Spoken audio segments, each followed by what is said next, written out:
3 weeks before my daughter's wedding, I stepped into a bridal boutique, thinking I was there to help finalize details. Instead, the owner suddenly grabbed my arm and whispered, "Hide in the fitting room." "You need to hear this." I demanded an explanation. She gave none, just shut the door and turned off the light. Every instinct told me to leave. I didn't. Through the thin wall, I heard my daughter's voice. Laughter, casual, relaxed. Then another familiar voice joined in. What they said next made my legs go weak, and I realized I was never meant to hear it. Thank you so much for being here and taking the time to listen to this story.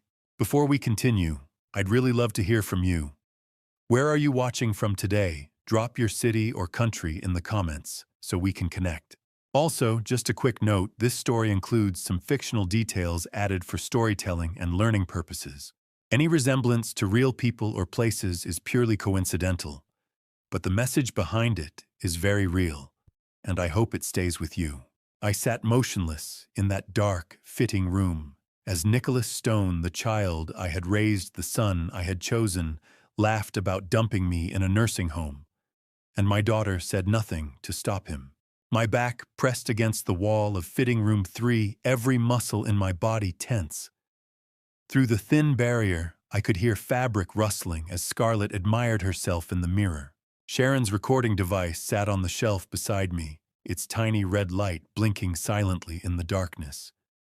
I forced myself to breathe slowly, quietly, even as my world collapsed around me. Nicholas's voice cut through the moment with irritation. "You look beautiful already. Can we focus now?" Scarlett responded, her tone almost defensive. "This is my wedding dress, Nick." His reply came sharp and cold. "This isn't a real wedding, Scarlett. Remember that." The words hit me like a physical blow. Not a real wedding. Everything I had imagined, every father-daughter moment I had anticipated, was nothing but an elaborate lie. The door to their fitting room opened and heels clicked across the floor. Natalie Pierce's voice joined them. "Sorry I'm late. Traffic was terrible." Nicholas sounded relieved. "Good. Let's review the timeline one more time." Scarlett's voice carried a note of anxiety. "What if someone hears us?" Nicholas laughed dismissively. "Relax. Sharon's at the front desk. Who else would be here?" I was one wall away from them, holding my breath, separated by mere inches of plaster and betrayal. Natalie's voice shifted into business mode, clinical and precise. 3 weeks from today, Scarlett marries Graham Wells. Nicholas added casually, "Real name Aaron Mitchell, actor from Miami. 50,000 cash." Scarlett asked, uncertainty creeping into her words. "But the marriage license is real, right?" Natalie confirmed, "Yes, legally binding. But we file for annulment after 6 months." Nicholas explained, as if discussing a business merger, "Simple purpose, a married daughter gains access to the family trust funds." My mind reeled. Graham Wells. The man I had welcomed into my home, shaken hands with, offered congratulations to. An actor. A hired performer in this theater of deception. Nicholas continued laying out their scheme. The day after the wedding, Scarlett activates the power of attorney. Natalie responded efficiently. "I have the paperwork ready. Completely legal." Nicholas's voice took on a greedy edge.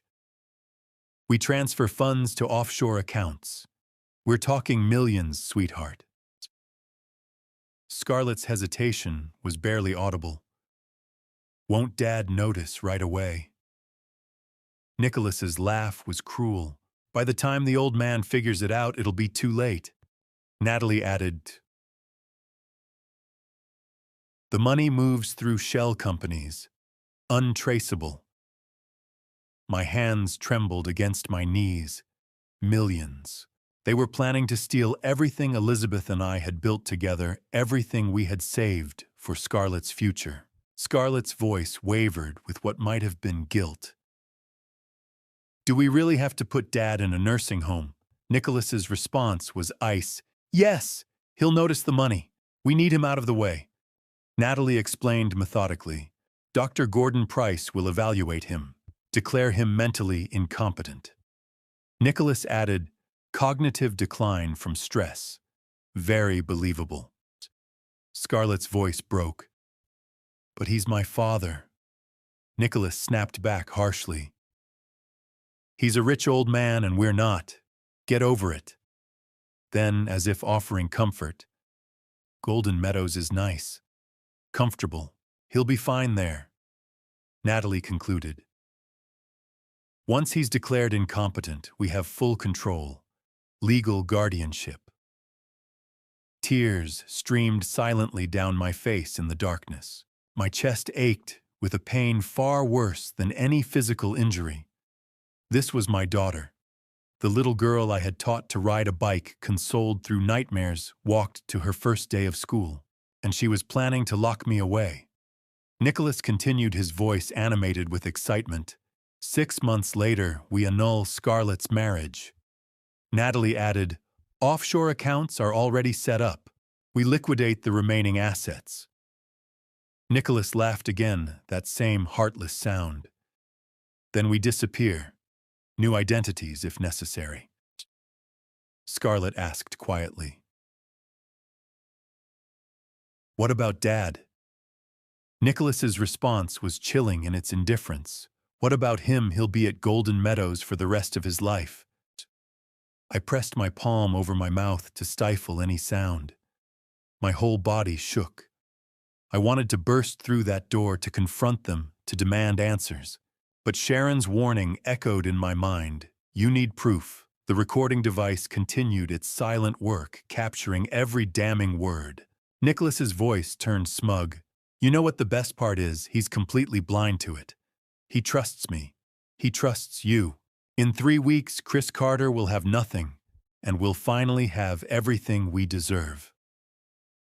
Suddenly, footsteps approached my door. The handle moved slightly. My heart stopped. Natalie's voice came suspicious and sharp. Sharon, is someone in this fitting room? I thought I heard breathing. Sharon's voice responded from the hallway, calm and convincing. No, that room's closed. We're repairing the ventilation system. I froze completely. My heart pounded so violently, I was certain they could hear it through the wall. Silence stretched endlessly. Finally, Natalie spoke. All right, let's go. I have a meeting.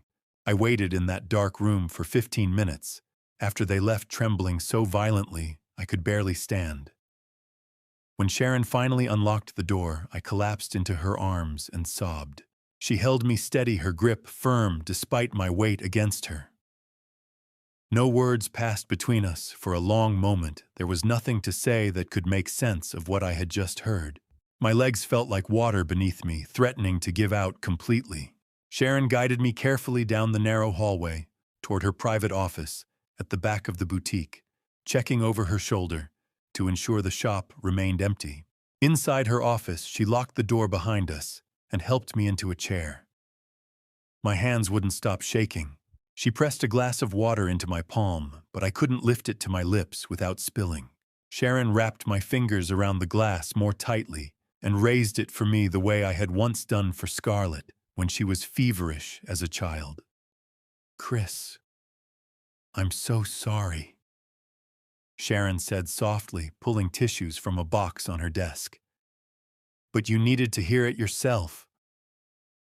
I couldn't speak. The words caught in my throat, drowned by grief and rage and disbelief. My daughter, my son. The two people I loved most in this world, plotting my destruction as casually as planning a vacation. Sharon moved to the recording device she had hidden in fitting room 3. Her fingers worked quickly, removing a small USB drive from the equipment. I recorded everything, 47 minutes total.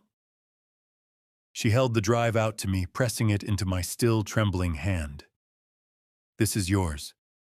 Make copies immediately. This is legal evidence. Confession on tape. I stared at the tiny piece of plastic in my palm, this small object that contained the complete annihilation of my family. I can't believe it, I whispered, my voice cracking.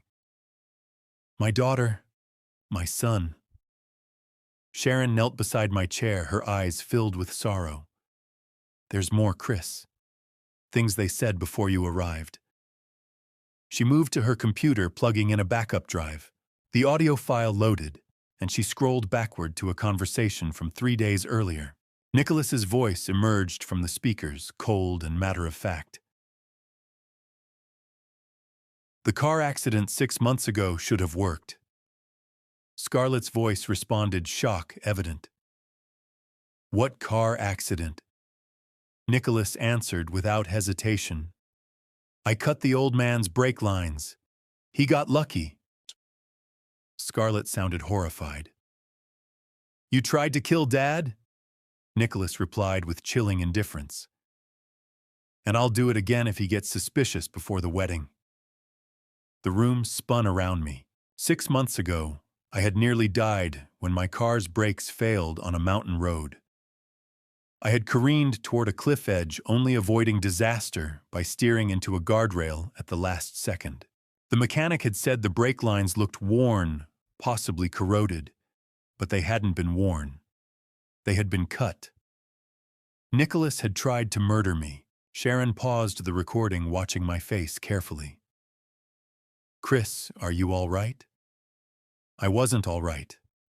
I would never be all right again. But I nodded, gesturing for her to continue. The recording moved forward to another section. Natalie Pierce's voice asked, "What about the situation in Boston?" Nicholas responded dismissively, "Laura, don't worry about her." Scarlett interrupted, "Who's Laura?" Nicholas explained casually, "Just a woman I knew in Boston. She went to the police, but there was no proof." Natalie pressed, "Police about what?" Nicholas laughed coldly. "She thought I stole from her, but it was her word against mine." Scarlett's voice carried suspicion. "Nick, how many people have you done this to?" Nicholas's response was ice. "You're the first family member, if that makes you feel special." My mind reeled. There was another victim in Boston. A woman named Laura who had tried to stop Nicholas and failed. How many others were there? How long had he been perfecting this scheme? Sharon advanced the recording again. Nicholas's voice continued. "I've already moved $200,000 from his accounts. He hasn't noticed." Natalie confirmed. "The Cayman accounts have 1.8 million waiting." Nicholas added with satisfaction, "After the wedding, we take the rest. Total estimated over 2 million. Scarlett sounded surprised. "That much?" Nicholas laughed. "Your father's richer than you think, sweetheart. 200,000 already gone. 1.8 million hidden in offshore accounts. They had been stealing from me for months, right under my nose, while I smiled and wrote checks for wedding flowers and catering deposits." The recording shifted to another conversation. Natalie's voice was businesslike. "Dr. Price wants 100,000 for the evaluation." Nicholas agreed without hesitation. "Fine. Worth it to lock the old man away legally." Then came the moments that showed how deeply Nicholas had manipulated my daughter. His voice turned gentle, persuasive. "Your mother would want you to be taken care of." Another clip. "Your father has more money than he could ever spend." And another. "We're not hurting him, just redistributing." Scarlett's voice weak and uncertain. "I just want to be happy." Nicholas, smooth and controlling. "Then trust me. This is how we get there." Sharon stopped the recording and looked at me. "What will you do? Call the police?" I sat up straighter, something cold and hard settling in my chest. "No, not yet." Sharon's eyes widened. "Why not? You have evidence." I met her gaze, my voice steady for the first time since entering her shop, because I want to see their faces when I destroy them. A plan was forming in my mind, crystallizing out of the chaos. I'll gather more evidence. I'll build an airtight case, and I'll expose them at the wedding. Sharon looked uncertain. But 3 weeks of pretending, I cut her off. 3 weeks to make sure Scarlett sees who Nicholas really is. If I arrest him now, she'll think I'm the villain. If I expose him publicly with proof, she'll have to face the truth. Sharon studied my face, then nodded slowly. What do you need? I considered for a moment. A private investigator, someone discreet. Sharon brightened slightly. I know someone. Kenneth Walsh, former FBI agent. He's thorough and doesn't ask unnecessary questions. I nodded. Good. I'll contact him today. For a moment, emotion threatened to overwhelm me again. I looked at Sharon, my voice breaking. Elizabeth would be devastated. Tears filled Sharon's eyes. Elizabeth would be proud of you for fighting back. I shook my head. I failed her. I didn't protect our daughter. Sharon squeezed my hand. You're protecting her now. From Nicholas. From prison. I stood carefully, my legs more stable now. Purpose had replaced paralysis. Sharon moved to the back door of her office. Leave through here. Your car is out front. Go around through the alley. I paused at the threshold. Thank you, Sharon. For Elizabeth. For me. She touched my arm gently. Go. And Chris, be careful. Nicholas tried to kill you once already. I met her eyes, my jaw set. I know. This time I'll be ready. As I stepped into the alley, Sharon called after me. Chris, wait. There's one more thing on the recording. She played a final clip. Nicholas speaking to Natalie. If the old man gets suspicious, we accelerate the timeline. I've got contingency plans. I turned back. What kind of contingencies? Sharon's face was pale with fear. He didn't specify. But Chris, it sounds like he's done this before. Like he's planned for every scenario. I gripped the USB drive in my pocket. Then I'll have to plan better. I walked out into the sunlight a different man than the one who had entered that shop 2 hours before. I drove home that afternoon practicing smiles in the rearview mirror. If I was going to spend 3 weeks pretending my family hadn't betrayed me, I needed to become a better actor than Nicholas Stone. The highway stretched ahead, but I barely saw it. My hands gripped the steering wheel so tightly my knuckles turned white. In my jacket pocket, the USB drive felt like it weighed 1,000 pounds. Every few miles I glanced at myself in the mirror, attempting different expressions. A smile, it looked like a grimace. Excitement, it rang hollow, even to my own eyes. I tried to imagine Elizabeth beside me, coaching me through this nightmare. What would she say? Chris, you're stronger than you think. Do this for Scarlett. Save our daughter. The internal war raged through every mile. How could I look at my daughter without screaming? How could I sit across from Nicholas without lunging across the table? But beneath the pain, something colder solidified. Determination. Strategy. I would beat them at their own game, but I needed to be smarter.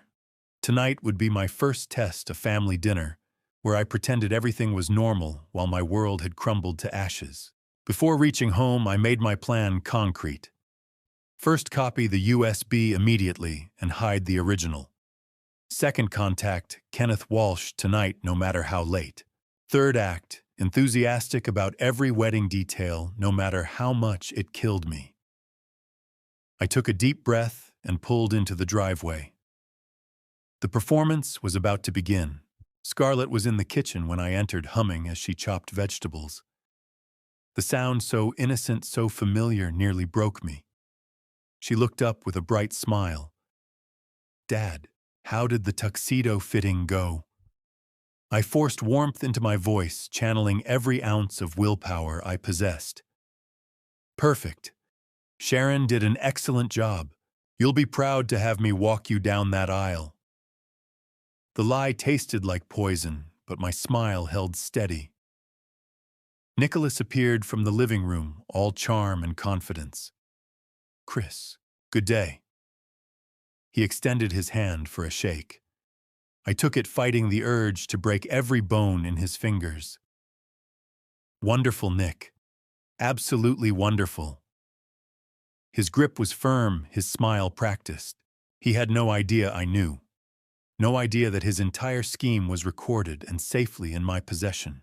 We settled around the dining room table, the same table where we had celebrated birthdays and holidays, where Elizabeth had served Thanksgiving dinners. Now it felt like a stage for an elaborate play. Nicholas launched into discussion about the guest list, mentioning relatives and business associates I hadn't seen in years. I nodded enthusiastically, making suggestions, acting like the proud father, eagerly anticipating his daughter's big day. Scarlett talked about flower arrangements and seating charts. Her voice carried an edge I hadn't noticed before. Was it guilt, nervousness? I responded with interest, asking questions about centerpieces and menu selections, all while my mind screamed the truth I couldn't speak. She was planning to destroy me while discussing whether to serve salmon or chicken. Then came the hardest moment. Scarlett's eyes grew misty as she looked at the empty chair at the table's head, Elizabeth's chair. "I wish Mom could be here to see this," she whispered. She always said my wedding would be the happiest day of her life. The room seemed to tilt. I gripped the edge of the table, fighting to maintain composure. Elizabeth, my beautiful, trusting wife, who had loved Scarlett unconditionally, who had welcomed Nicholas into our home, who had died believing our family was whole and loving. Thank God she couldn't see this betrayal. I cleared my throat carefully. Your mother is watching, sweetheart, and she's so proud of you. The words nearly choked me. Scarlett reached across and squeezed my hand, tears sliding down her cheeks. I wondered if any of her emotion was genuine, or if she had learned manipulation from Nicholas so thoroughly that even her grief was performance. Nicholas shifted the conversation smoothly, demonstrating the calculated control I now recognized. Chris, I've been meaning to mention I scheduled a checkup for you with Dr. Price next week. Just routine. We want to make sure you're in top shape for all the wedding festivities. His tone was casual, concerned, perfectly pitched. This was the trap Sharon had warned about. Dr. Gordon Price paid to declare me incompetent. I met Nicholas's eyes evenly, forcing my expression to remain grateful. That's thoughtful of you, Nick. I appreciate you looking out for me. I watched satisfaction flicker across his face. He thought I was walking willingly into his snare. Dinner finally ended. Scarlett hugged me goodnight, her embrace feeling like both comfort and Judas's kiss. Nicholas clapped my shoulder, wishing me pleasant dreams. I climbed the stairs to my study, counting each step, holding myself together until the door closed behind me. At 10 o'clock, I locked the study door and exhaled for what felt like the first time in hours.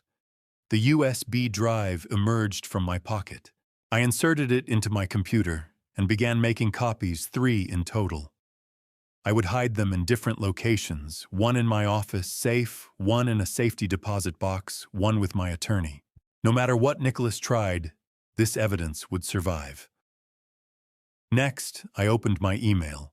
Sharon had given me Kenneth Walsh's contact information.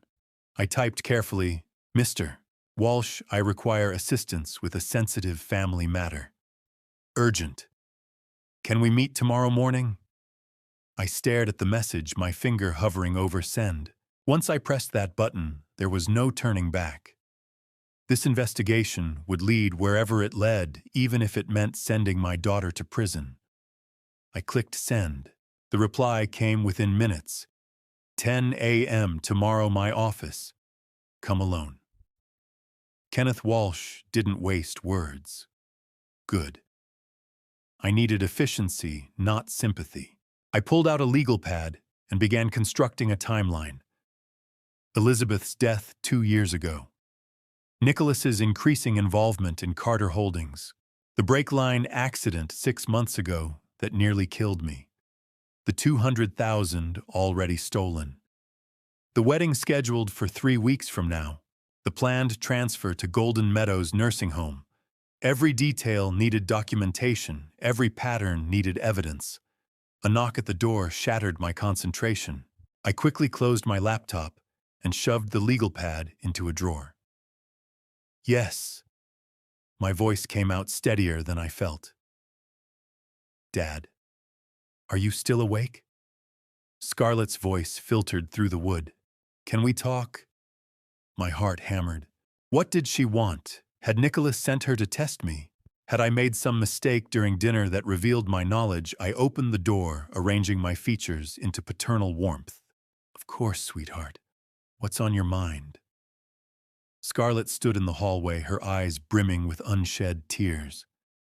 She looked young, suddenly vulnerable, like the little girl who used to come to me with scraped knees and bad dreams. I just wanted to make sure you're happy, she said softly. About the wedding? About everything. I studied her face, searching for sincerity beneath the potential deception. Was this guilt? Second thoughts? Or another layer of manipulation? Why wouldn't I be happy? I asked carefully. She bit her lip, glancing down the hallway toward the bedroom she shared with Nicholas. When she looked back at me, something flickered in her expression. Fear, regret. I don't know, she whispered. I just needed to hear you say it. Kenneth Walsh's office looked exactly like I imagined a former FBI agent's, with cameras everywhere, filing cabinets with numeric locks, and a man who saw through me in 3 seconds and said, "You're being robbed by people you love." I hadn't even sat down yet. Kenneth gestured to the chair across from his desk, his eyes never leaving my face. He was in his late 50s, gray hair cut military short, with the kind of presence that commanded rooms without effort. His office occupied the 3rd floor of a nondescript building downtown, deliberately unremarkable from the outside. Inside, technology hummed quietly, surveillance equipment, encrypted computers, communication devices I didn't recognize. How did you know? I asked, lowering myself into the chair. Kenneth leaned back, fingers steepled beneath his chin. 23 years with the Bureau. I've seen that expression 1,000 times. The shock hasn't worn off yet, but you're trying to be strategic about it. So tell me who's stealing from you, how much, and how long has it been happening? I met his gaze directly. My daughter and my adopted son. Millions of dollars. At least 3 years, possibly longer. Kenneth didn't flinch, didn't show surprise. He simply pulled a notepad closer and clicked his pen. Tell me everything. I handed him the USB drive. This is 47 minutes of recorded confession. They don't know I have it. Kenneth inserted the drive into his computer, put on headphones, and listened. I watched his face as the recording played, the slight tightening around his eyes when Nicholas mentioned the brake lines, the thinning of his lips when Scarlett discussed the nursing home, the sharp look he shot me when Natalie Pierce detailed the offshore accounts. When it finished, Kenneth removed the headphones and sat silent for a long moment. Then he began writing rapidly, filling pages with notes. Fake wedding to actor named Graham Wells. Real name probably Aaron Mitchell. Miami connections. Transfer of family trust funds post-marriage. Power of attorney activation. Offshore accounts in Cayman. Dr. Gordon Price paid to declare incompetence. Golden Meadows nursing home. Previous murder attempt via brake line sabotage. Victim in Boston named Laura. Multiple co-conspirators. He looked up. This isn't their first rodeo. Your son has done this before. The words hit like physical blows, even though I already knew them to be true. Can you prove it?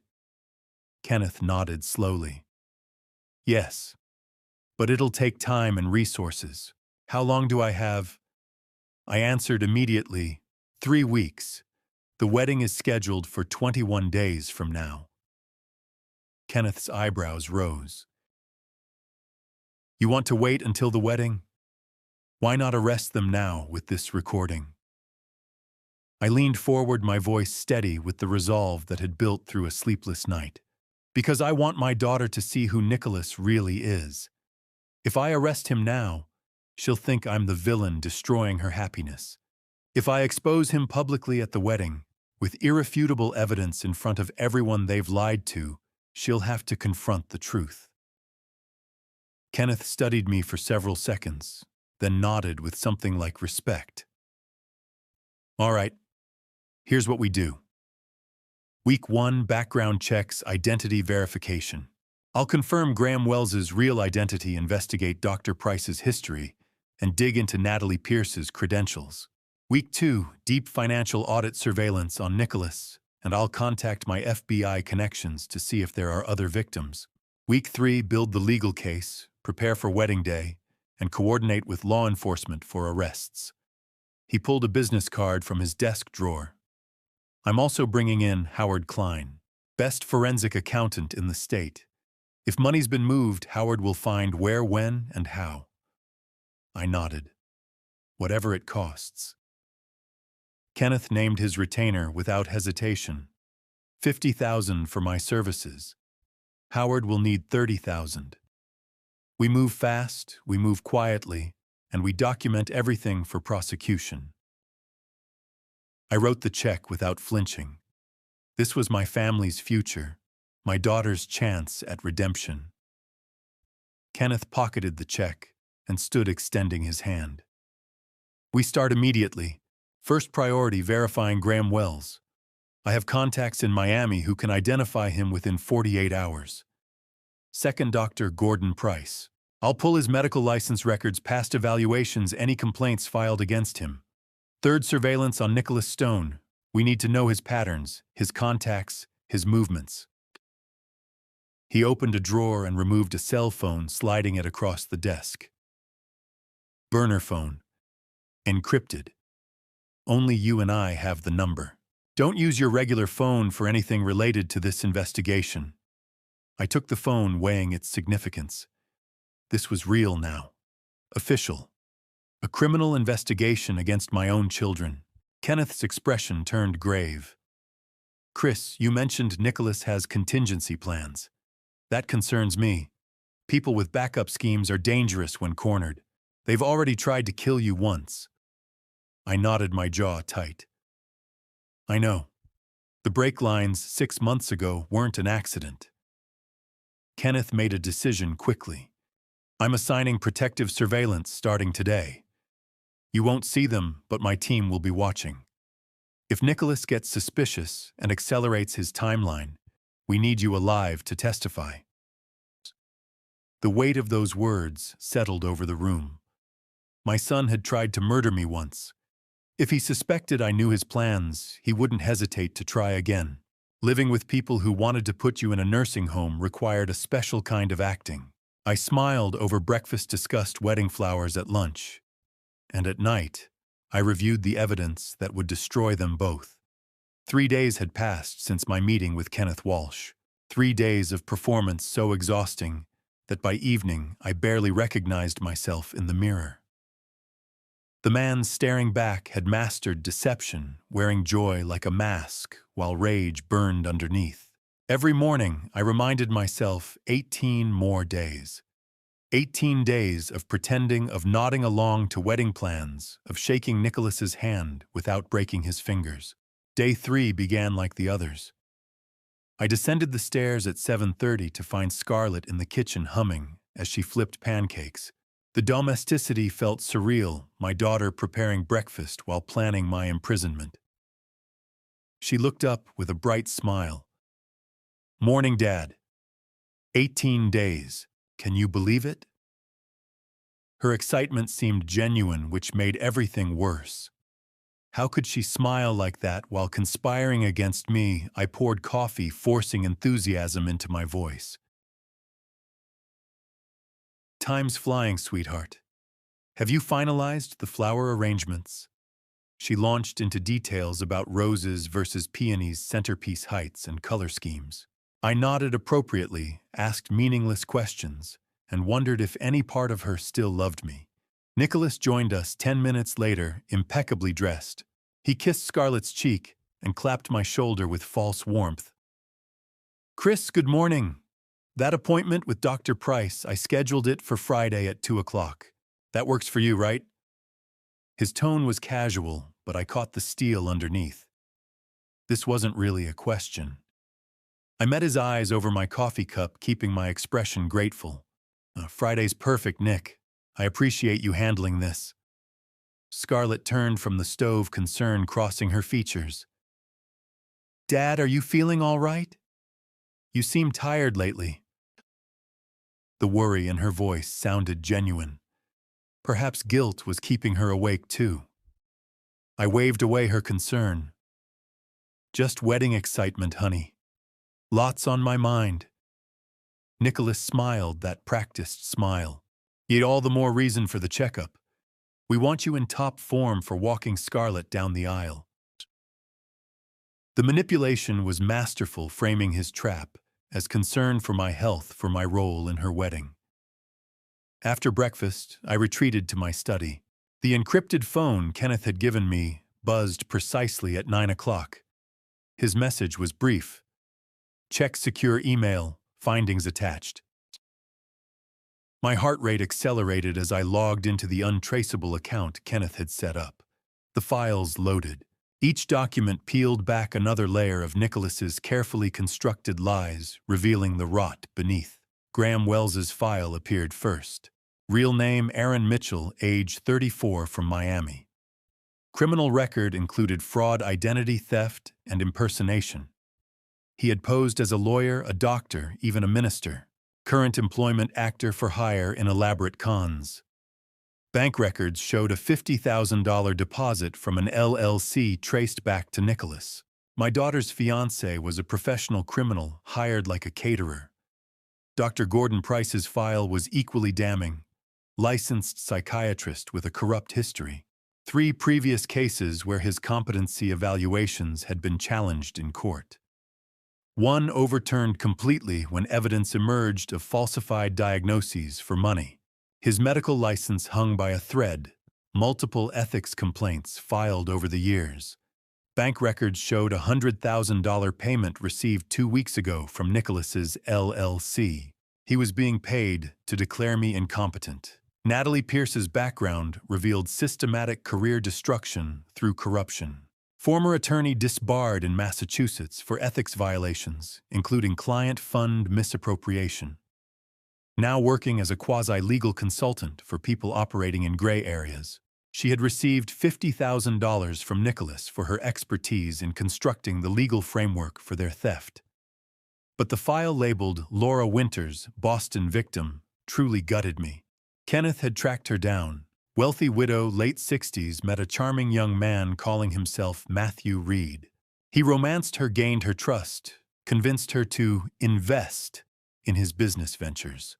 $400,000 disappeared into offshore accounts before she realized the truth. She went to police, but Matthew Reed had vanished. The photograph Kenneth included showed a slightly different haircut, a beard, but the eyes were unmistakable. Nicholas Stone. Matthew Reed. How many names had he used? How many people had he destroyed? I sat back, the files blurring before my eyes. 24 years. I had raised Nicholas for 24 years, never suspecting the predator I had welcomed into my home.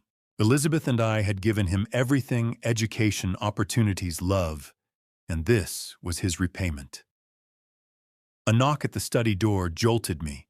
I quickly minimized the files and called out, "Come in." Nicholas entered, his expression friendly but his eyes calculating.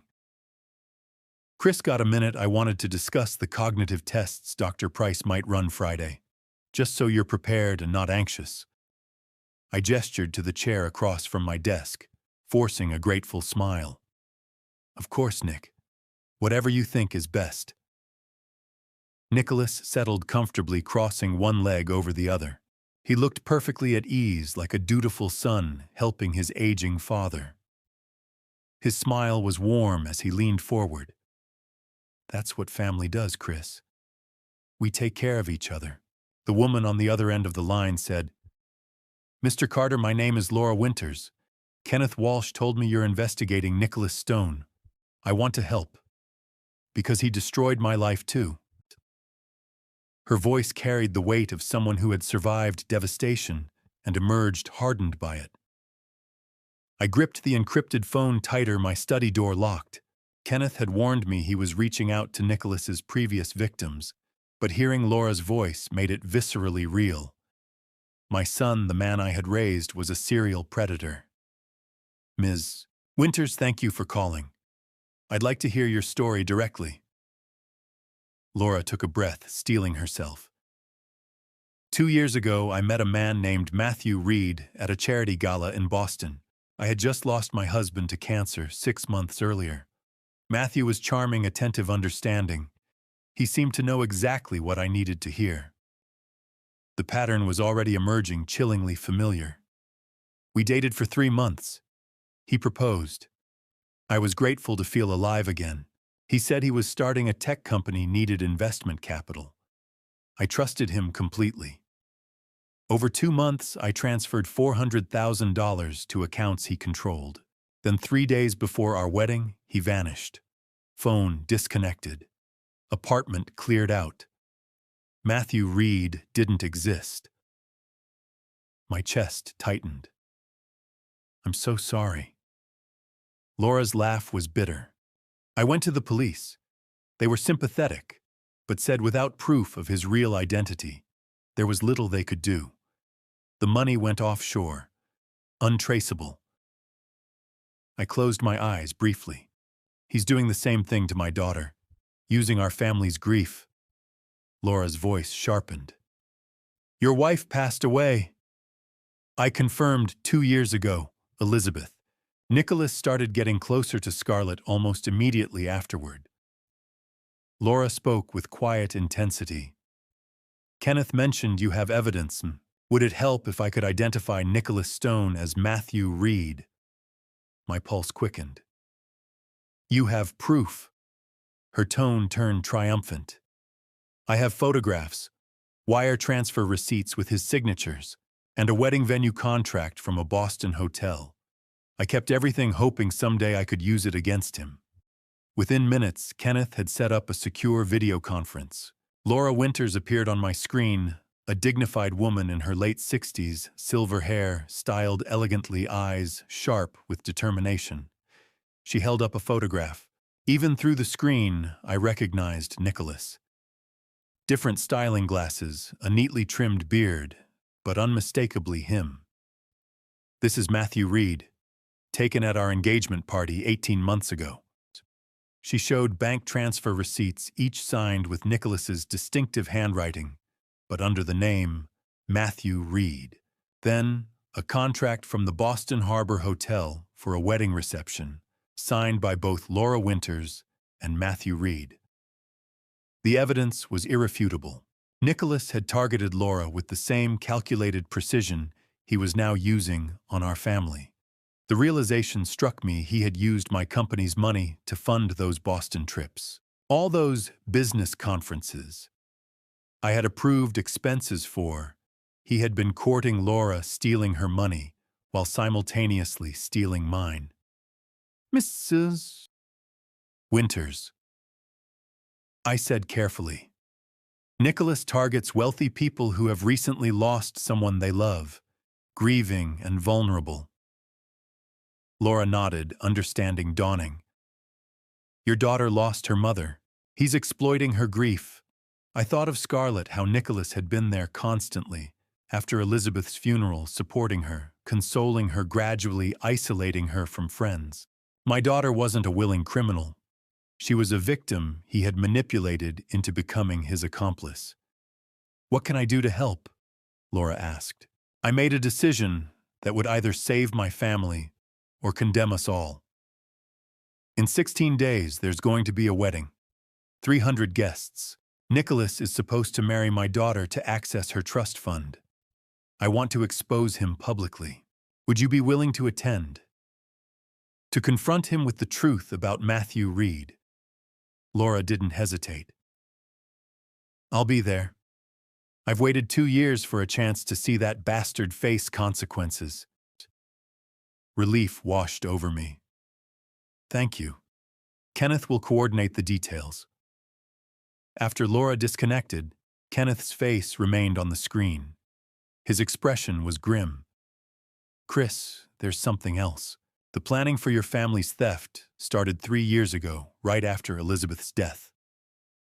The words hit like a physical blow. He used my wife's death as a launching point. Kenneth nodded slowly. He identified your family as targets while you were grieving. But there's more. I'm having trouble verifying Nicholas Stone's background before he came to you at age 15. It's like he didn't exist. My blood ran cold. What are you saying? Kenneth's voice was measured but serious. I'm saying Nicholas Stone might be a completely fabricated identity. We may not even know his real name.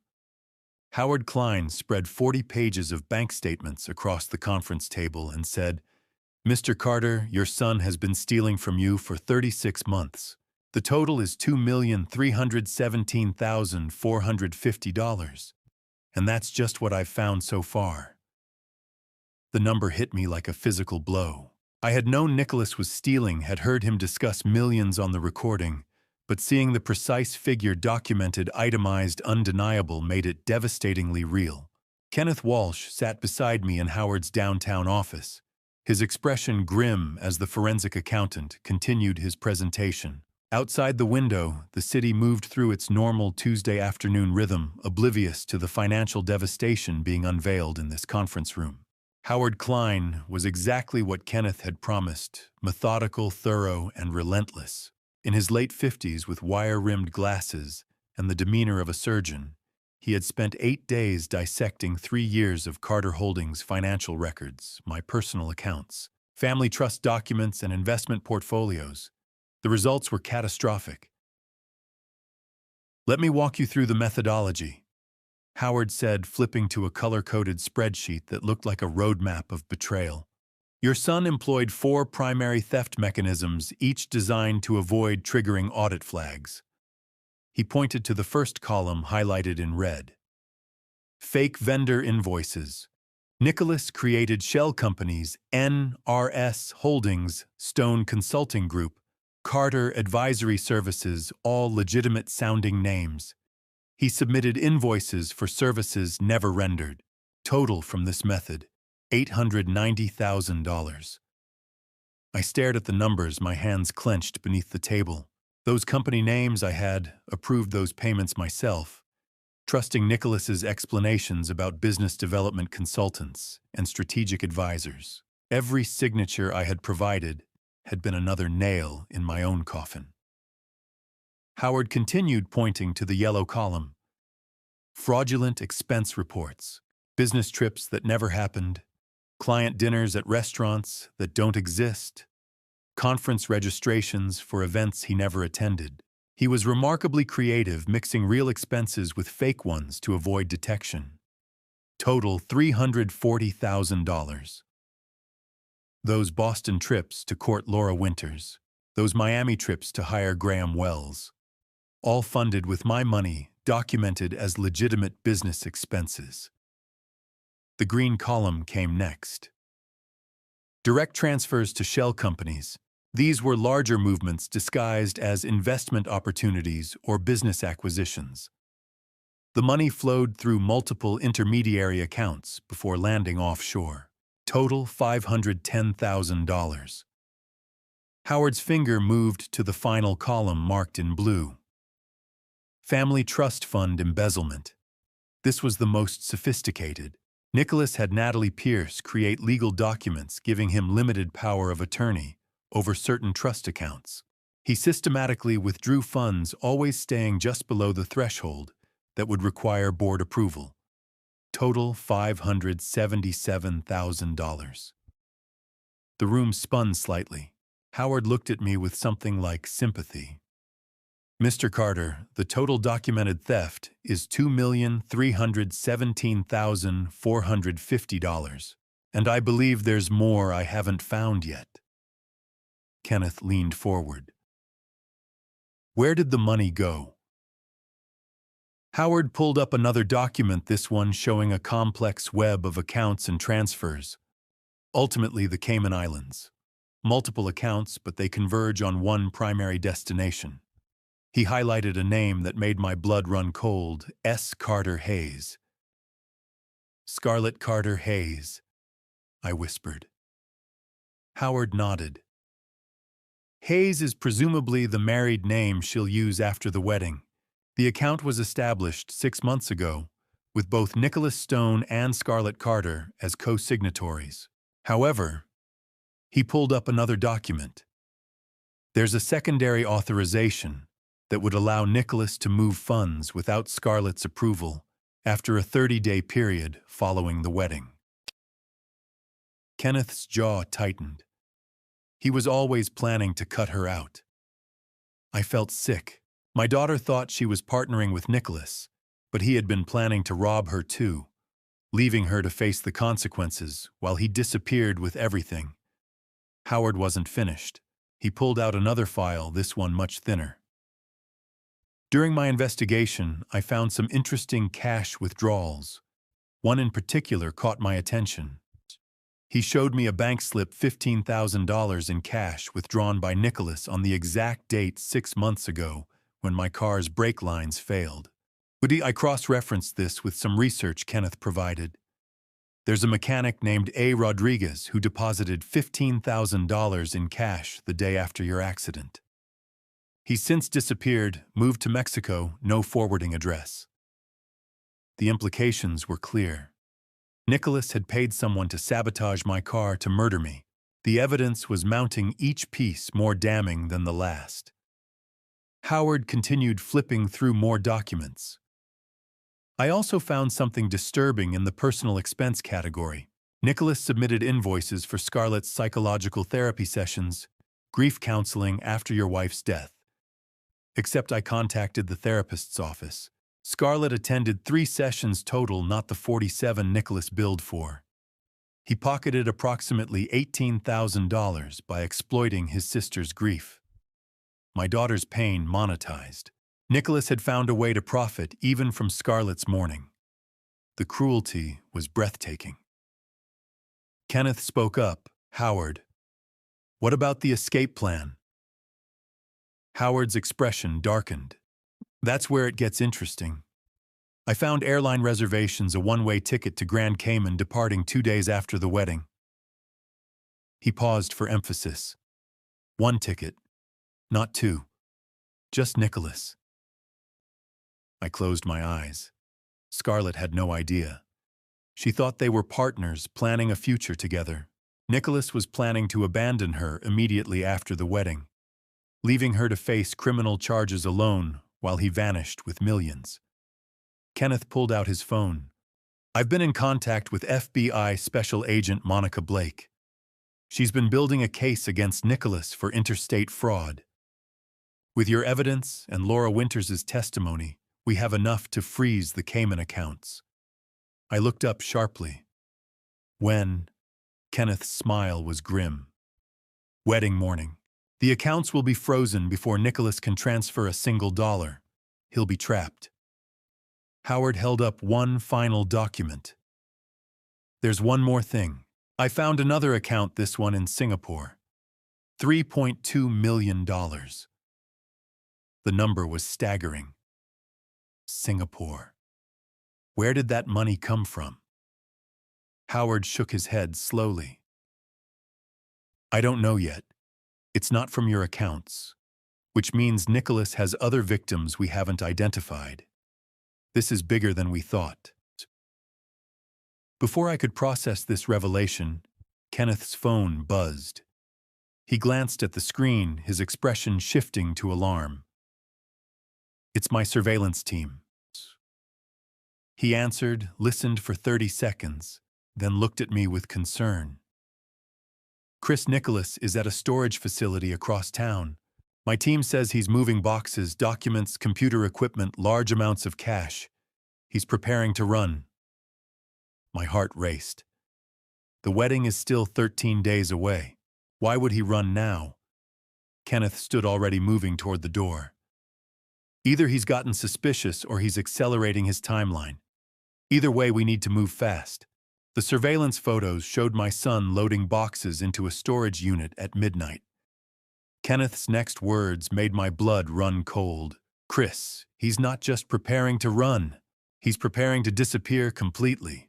We sat in Kenneth's office at 2 a.m, the city dark beyond the windows. His surveillance team had been following Nicholas for 6 days, documenting his movements, photographing his meetings, intercepting his communications.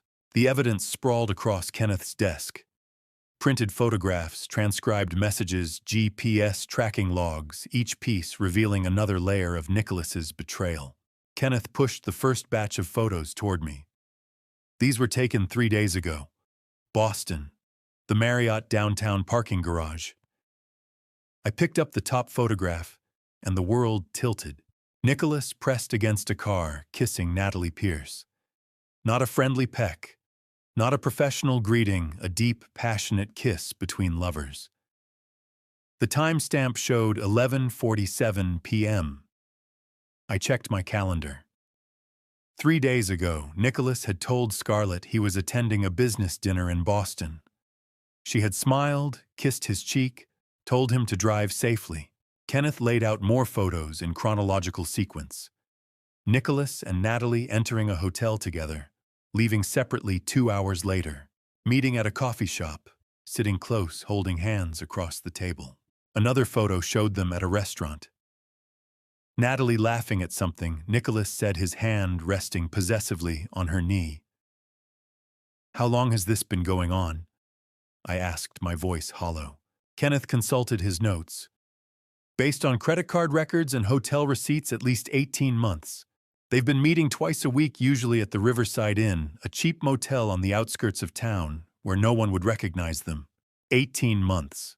While Nicholas was supposedly engaged to help Scarlett through her grief, while he was planning a future with my daughter, he had been sleeping with her maid of honor. The cruelty was staggering. Kenneth pulled up another set of photographs on his laptop. This is from last night. The storage facility. The images showed Nicholas arriving at 11:30 p.m. in a rental car, not his usual vehicle. He opened Unit 247 and began loading boxes inside. Kenneth zoomed in on one photo. Inside the unit, clearly visible, were stacks of cash, multiple laptops, and several passports spread on a table. "Can you enhance that?" I pointed to the passports. Kenneth clicked through several filters until the image sharpened. The passport photo was Nicholas, but the name read Robert Mitchell. Another showed Michael Ross. A third, David Stone. "He's got at least 3 complete identities ready," Kenneth said. "Passports, driver's licenses, credit cards, birth certificates. These aren't cheap fakes, they're professional grade, probably cost him $50,000 each." I stared at the screen. Nicholas had been planning this for years, building escape routes, creating fallback identities. This wasn't opportunistic theft, it was a meticulously orchestrated operation. Kenneth opened another file. "Chris, we intercepted text messages between Nicholas and Natalie. I'm warning you, they're difficult to read." He handed me printed transcripts. I forced myself to look. Nicholas, 2:34 a.m. Scarlett asked about the honeymoon again. I told her Bali. Idiot believed me. Natalie, 2:36 a.m. LOL. She actually thinks you're marrying her. Nicholas, 2:37 a.m. She'll figure it out when the FBI shows up. By then we'll be in Singapore. Natalie, 2:39 a.m. What if she talks? Cuts a deal. Nicholas, 2:41 a.m. Let her. She signed everything, transferred the money. Legally, she's just as guilty.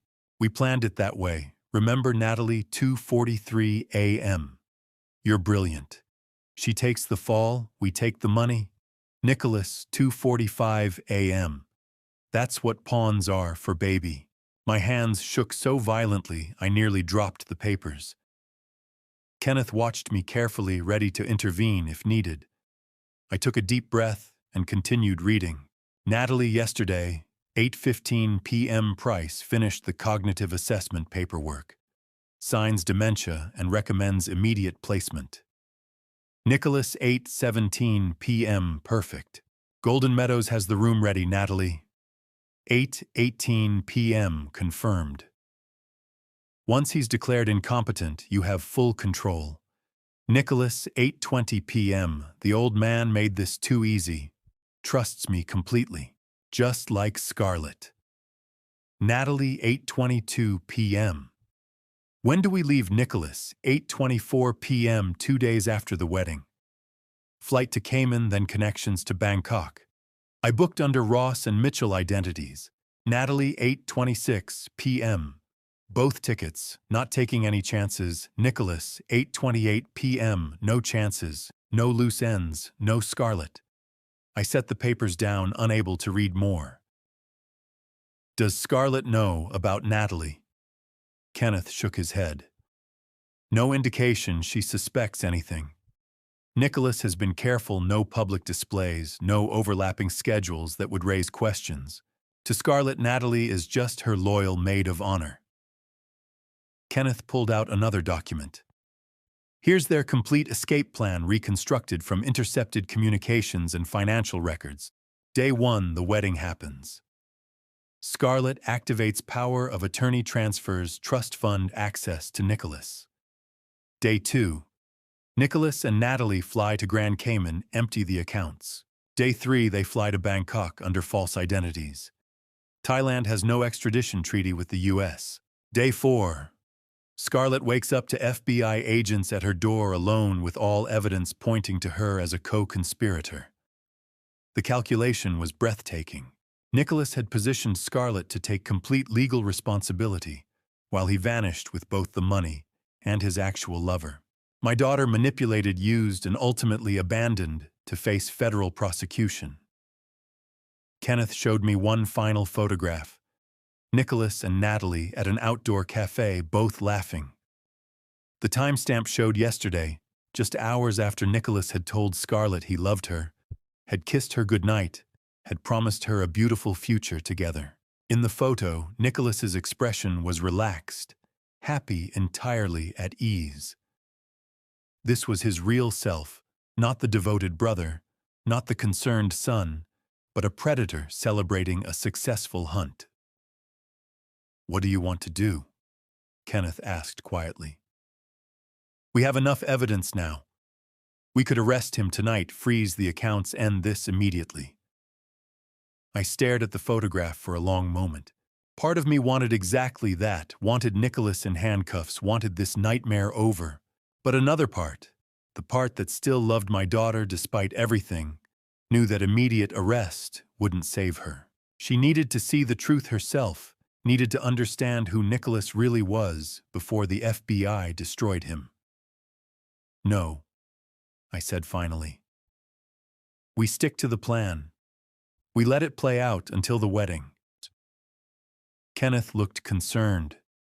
Chris, he's dangerous. If he suspects we're on to him, I cut him off, my voice harder than I'd ever heard it. Then we make sure he doesn't suspect. We keep playing our roles. And on that wedding day, in front of 300 witnesses, Scarlett will see exactly what kind of monster she's been protecting. Let her watch him kiss Natalie. Let her hear about the escape plan that didn't include her. Let her see it all. Kenneth studied my face, then nodded slowly. All right. But Chris, when this happens, it's going to destroy her. I looked at the photograph again, at Nicholas's smile, at Natalie's hand on his arm. Nicholas already destroyed her. I'm just making sure she survives it. Scarlett appeared at my study door at midnight, with tears streaming down her face, and said, Dad, can we talk? I'm having doubts about this wedding. For one moment, I thought she would confess. For one moment, I hoped I could forgive her. She stood in the doorway wearing an old college sweatshirt, looking younger than her 26 years. Her hair was pulled back messily, her eyes red and swollen. She clutched a tissue in one hand, twisting it nervously. "Come in, sweetheart," I said, closing my laptop quickly. The screen had been displaying surveillance photos of Nicholas and Natalie, but Scarlett couldn't see that now. I gestured to the chair across from my desk. "What's troubling you?" She sat down heavily, fresh tears spilling over. "I keep thinking about Mom, whether she'd be proud of me, whether she'd approve of this wedding of Nicholas, of everything." Her voice cracked on the last word, and something in my chest twisted painfully. This was my daughter, the real Scarlett, beneath the manipulation, trying to break through. I moved around the desk and pulled up a chair beside her, close enough to take her hand. It was cold, trembling. "Your mother loved you more than anything in the world. She'd want you to be happy, truly happy, not just going through motions." She looked up at me, and in her eyes I saw conflict, guilt, terror. "Dad, I need to ask you something, and I need you to be honest with me." My heart began to race. This was it, the moment of truth. "Of course. Always." Scarlett took a shaky breath. "Are you happy about this wedding, about Nicholas being part of our family?" The question hung between us, heavy with implications. I chose my words carefully. "What matters is whether you're happy, sweetheart. Are you?" She opened her mouth, closed it, opened it again. Tears fell faster now. I don't know if I..." She stopped, struggling with words that wouldn't come. I leaned forward, squeezing her hand. "Scarlett, whatever you need to tell me, you can. I'm your father. Nothing changes that." Her eyes met mine, and I saw she was on the edge of confession. Her lips parted, the words forming. But before she could speak, footsteps sounded in the hallway. Nicholas appeared in the doorway wearing pajama pants and a concerned expression. "Scarlett, baby, what's wrong? I woke up and you were gone." His eyes flicked to me, assessing, calculating. Had he been listening, Scarlett's entire demeanor changed. The vulnerability vanished, replaced by something harder. She pulled her hand from mine and stood. "Nothing. Just wedding jitters." Dad was helping me calm down.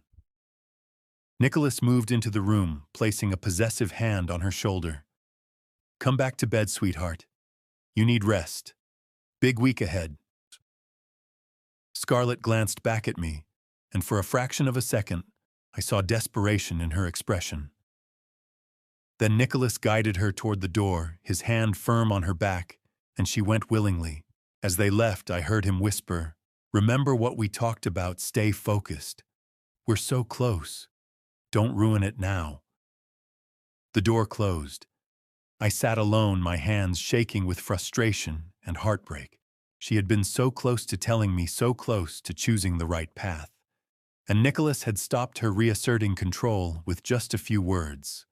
I stood and walked to Scarlett's childhood bedroom. We had kept it mostly unchanged, pale lavender walls, old bookshelf lined with novels and trophies, corkboard covered with photos. I turned on the lamp and looked at the pictures. Scarlett at age 7 holding a soccer trophy. Scarlett at 12 with Elizabeth, both laughing. Scarlett at 16 in her prom dress. And one of all 4 of us, me, Elizabeth, Scarlett, and Nicholas at his high school graduation. We looked like a perfect family. I pulled that photo off the board and studied Nicholas's face. Even then, at 18, there was something calculating in his eyes that I had missed. How long had he been planning this? Had he ever loved us at all? I made a decision in that moment. I would expose Nicholas in the cruelest, most public way possible. Not for revenge, though God knows I wanted that, but because it was the only way to save Scarlett. She needed to see him for what he truly was needed. The scales ripped from her eyes so violently she could never deny the truth. Back in my study, I pulled out a large manila envelope and began assembling documents. First, disinheritance papers already signed by my attorney. Second, FB. Arrest warrants prepared by Special Agent Monica Blake waiting only for my signal. Third, surveillance photos of Nicholas and Natalie kissing, embracing, planning their escape. Fourth, forensic accounting reports showing every stolen dollar. Fifth, evidence of the brake line sabotage. Sixth, Laura Winters' sworn testimony identifying Nicholas as Matthew Reed. Then I wrote a letter. My hand shook as I formed the words, "Scarlett, by the time you read this, you will know the truth about Nicholas Stone. I am giving you a choice. Cooperate with the FBI, testify against Nicholas, and accept probation. Or remain loyal to him and face federal prosecution that could mean 20 years in prison. Choose wisely. Choose for yourself, not for him. I love you. Always. Dad." I sealed everything in the envelope and labeled it for Scarlett Carter, to be opened after arrests. Kenneth called at 1:30 a.m. "Chris, it's confirmed. The Cayman accounts freeze at 8 a.m. on the wedding day. The moment Nicholas tries to access them, he'll get an error message. He'll be trapped." I closed my eyes, feeling grim satisfaction. "Good. What about the FBI?" Kenneth's voice turned cautious. "That's why I'm calling.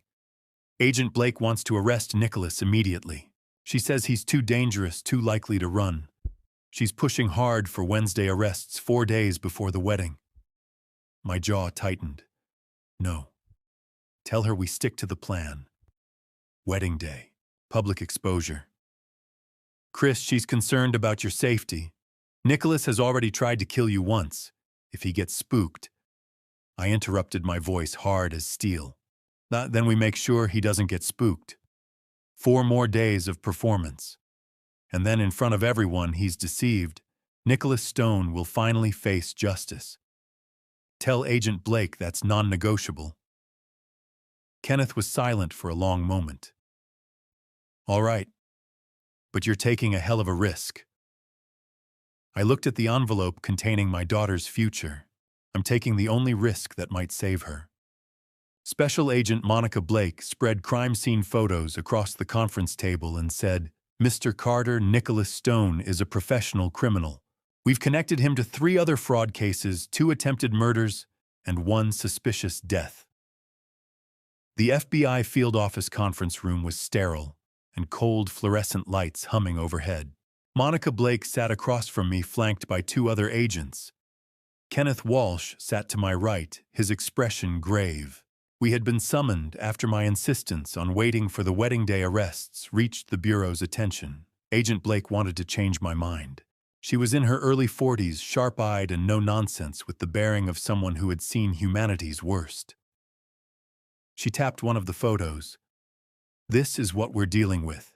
Not some opportunistic thief, but a predator who has perfected his craft for over a decade." I forced myself to look at the photos. Crime scenes, court documents, mugshots of Nicholas under different names. Each image was a hammer blow to whatever remained of my paternal illusions. Agent Blake pulled out a file folder. "Federal charges. We're prepared to file wire fraud, money laundering, conspiracy to commit murder, identity theft, interstate transportation of stolen property. If convicted on all counts, Nicholas Stone is looking at 20 to 30 years in federal prison, possibly more." Kenneth leaned forward. "What about the other cases you mentioned?" Blake opened another folder. 2015, Seattle, Washington. Nicholas, using the name David Sterling, targeted a wealthy widow named Margaret Chen.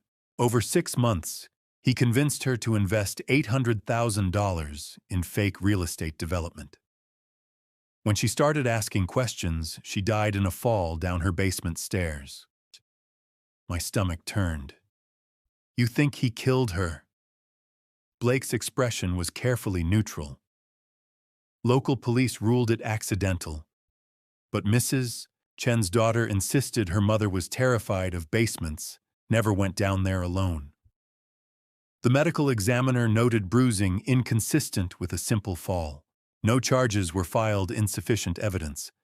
But David Sterling disappeared the day after her funeral, and the $800,000 was never recovered. She pulled out another file. Divi Tukstoshi Aston Padsmit. Denver, Colorado. Nicholas operated as James Carrington, befriending businessman Robert Paulson. Same pattern: gained trust, manipulated finances, embezzled $1.2 million. When Paulson discovered the theft and threatened prosecution, his car's brake lines failed on a mountain road. I gripped the edge of the table. Like mine. Blake nodded. Exactly like yours. Paulson survived but suffered severe injuries. He couldn't identify who tampered with his vehicle. James Carrington vanished before police could question him. We didn't connect these cases until Kenneth brought us your evidence. Another agent spoke up, younger, with a tablet. We've identified possible victims in Phoenix, Atlanta, and Miami. We're still gathering evidence. But the pattern is consistent. Nicholas targets wealthy individuals, often recently bereaved, establishes relationships, steals systematically, then disappears. When victims get too close to truth, he escalates to violence. The scope was staggering. Nicholas wasn't just a con man, he was a serial predator operating across the country for years. And I had welcomed him into my home at age 15, given him my name, raised him as my son. Blake leaned back, studying me. Mr. Carter, this is why we want to arrest him immediately. Nicholas Stone is dangerous. The longer we wait, the higher the risk he'll sense the trap and either flee or do something desperate. I met her gaze steadily. Agent Blake, I understand your concern, but my daughter is also facing charges. If we arrest Nicholas now, she'll believe he's the victim, that I destroyed her happiness. She'll defend him, possibly perjure herself trying to protect him. Blake's expression softened slightly. I sympathize, but we can't risk. I interrupted, my voice firm. If we expose him at the wedding with 300 witnesses, with Laura Winters testifying with photographic evidence of his affair with Natalie Pierce, Scarlett will have no choice but to face reality. That's her only chance at redemption. Kenneth added his support. Monica, we have round-the-clock surveillance on Nicholas. If he makes any move to flee, we execute arrests immediately. But Chris is right. This public exposure is Scarlett's best chance to cooperate rather than obstruct. Blake exchanged glances with her colleagues, then sighed. All right, we'll wait. But the moment Nicholas shows signs of running, we move. Agreed. I nodded. Agreed. She pulled out official paperwork. Arrest warrants are signed and ready for Nicholas Stone, Natalie Pierce, and Dr. Gordon Price. Execution is scheduled for Saturday, 12:05 p.m. at St. Catherine's Church, immediately following your interruption of the ceremony. We'll have agents positioned throughout the venue, plainclothes. You'll give a signal, and we move in. The weight of what I was orchestrating settled over me. In 4 days, I would destroy my son in the most public way imaginable. But it was the only way to save my daughter. Blake's voice turned grave. Mr. Carter, understand this. Nicholas has killed before or come very close. If he feels cornered before Saturday, he becomes extremely dangerous. Watch yourself. The wedding week arrived like a storm I had been watching for 3 weeks. Nicholas Stone played the devoted brother with Oscar-worthy precision. Every smile felt like a knife. Friday morning, the day before the wedding began, with the rehearsal at St. Catherine's Church. I drove there alone, my hands steady despite the chaos in my mind. By tomorrow, at this time, everything would be over. Nicholas would be in handcuffs, Scarlett would know the truth, and our family would be destroyed beyond recognition. But at least my daughter would be alive and free. The church was beautiful in the morning light, stained glass windows casting colored patterns across wooden pews. White ribbon marked where chairs would be positioned for tomorrow's ceremony. The wedding coordinator bustled around with clipboard and headset directing florists and lighting technicians. It all looked so normal, so innocent. No one knew that tomorrow this sanctuary would become a crime scene. Nicholas arrived with Scarlett, both dressed casually, both smiling. He kissed her cheek, whispered something that made her laugh, then spotted me and waved. Chris, ready for the big day. I returned his smile, matching his false warmth with my own. Absolutely. Excited to see it all come together. Then I met Graham Wells for the first time. He was exactly as Kenneth's file had described, mid-30s, handsome, in a generic way, professional actor's charm. He shook my hand firmly. Mr. Carter, such an honor. Scarlett is an amazing woman. The irony was suffocating. Here was a man paid $50,000 to fake marry my daughter, expressing manufactured sentiment, while I, her actual father, couldn't speak the truth. Welcome to the family, Graham. I said the words, tasting like ash. We walked through the ceremony choreography. The wedding coordinator explained timing, processional music positioning. At the altar, exchange of vows, ring ceremony. She turned to me. Mr. Carter, after you walk Scarlett down the aisle, you'll take your seat in the front row. Any questions? I looked at the altar, imagining tomorrow's scene. Actually, I might have a few words to say before the vows. Is that unusual? The coordinator smiled. Not at all. Many fathers want to address the couple. We can work that into the ceremony. Nicholas glanced at me sharply, calculation flickering in his eyes. Chris, you don't have to do that. I met his gaze calmly. I want to, Nick. I've got some things I need to say. He studied my face for a moment, then relaxed. Whatever he saw satisfied him, that I remained the oblivious, sentimental father. That evening, the rehearsal dinner took place at Marcello's, an upscale Italian restaurant Nicholas had chosen.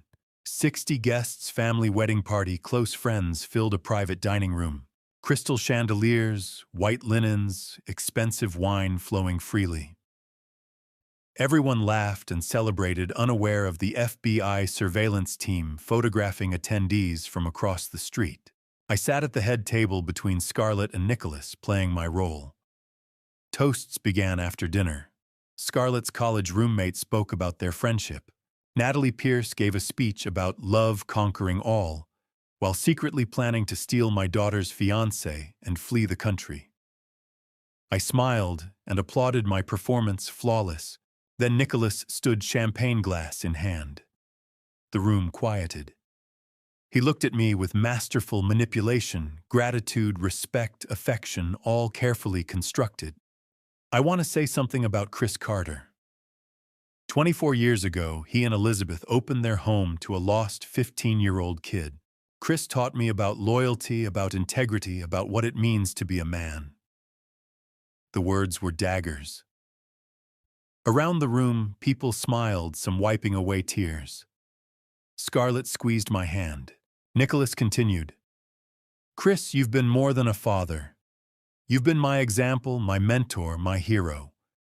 Tomorrow, as I marry your daughter, I promise to honor the values you instilled in me, to protect this family the way you've always protected us.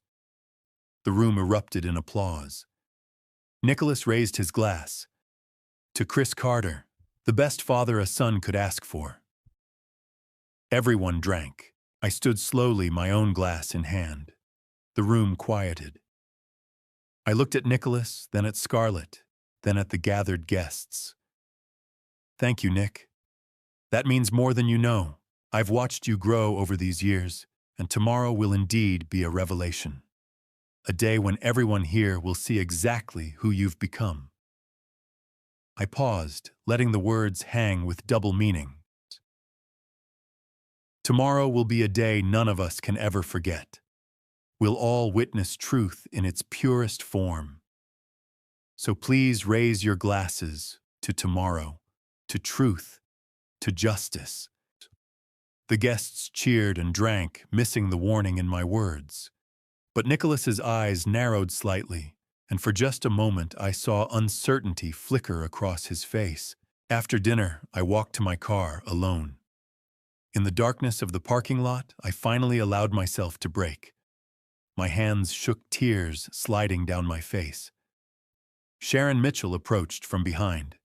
"Chris, are you all right?" I shook my head. "Tomorrow I destroy my family." Sharon gripped my arm. "Tomorrow you save your daughter. Elizabeth would be proud of you." My phone buzzed. A text from Scarlett. "Dad, come home. Nick went out. I need to talk to you privately. Please." I raced home at 11 p.m., heart pounding. Scarlett's text said she needed to talk privately.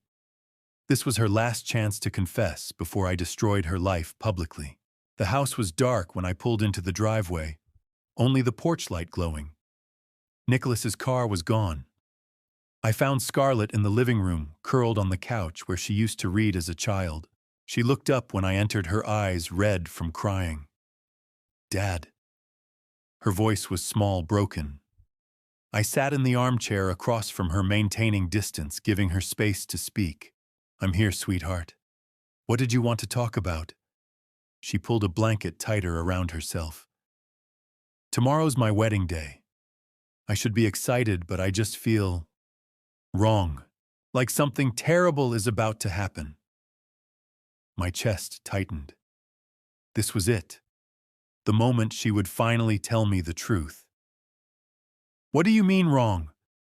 Scarlett looked at me with fear in her eyes. "Dad, you've always protected our family. Always done what was necessary, even when it was hard. Right?" The question caught me off guard. "Yes, always." She nodded slowly, as if confirming something to herself. "Sometimes protecting family means making difficult choices. Choices other people might not understand." My blood ran cold. This wasn't a confession. This was justification. "Scarlett, what are you saying?" She met my gaze directly. "I'm saying that tomorrow, no matter what happens, I need you to trust that I'm doing what's best for our family.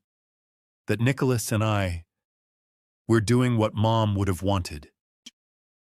The invocation of Elizabeth's name, using her mother to justify theft and betrayal, nearly broke me. I leaned forward, keeping my voice gentle. "Your mother would have wanted you to be honest, to be honorable, to choose what's right over what's easy." Scarlett's expression hardened slightly. "Mom would have wanted me to be taken care of, to be secure." There it was, Nicholas's manipulation speaking through my daughter's mouth. She had chosen him over truth, over family, over everything Elizabeth and I had taught her. I stood slowly. "Scarlett, if you're involved in something wrong, something illegal, you can still walk away.